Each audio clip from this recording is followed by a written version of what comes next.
நம்ம எப்போ செய்கிற கொலாப்புட்டை வச்சு ஸ்ரீலங்கன் ஸ்டைலில் மீன் புட்டுக்கொத்து செய்யலாம். இதை ஒரு டைம் செஞ்சிங்கன்னா திரும்ப திரும்ப கேட்பாங்க. முள்ளில்லாத மீனை தண்ணியில் மஞ்சள் போட்டு 5 நிமிஷம் வேக வச்சு எடுத்துக்கலாம். ஒரு பவுலில் புட்டு மாவு சேர்த்து தேவையான உப்பு போட்டு தண்ணி தெளித்து மிக்ஸ் பண்ணிக்கோங்க. நான் சேப்பரிசி புட்டு மாவு எடுத்துருக்கிறேன்.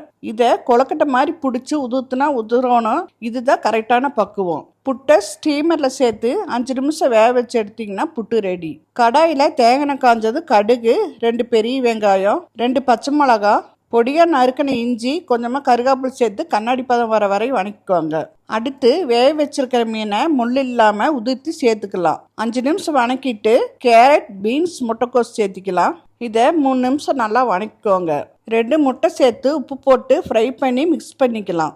அடுத்து 1/2 டீஸ்பூன் மிளகாய்த்தூள், தேவையான உப்பு சேர்த்து ஒரு வணக்கிட்டு வேக வச்சிருக்கிற புட்டு சேர்த்திக்கலாம்.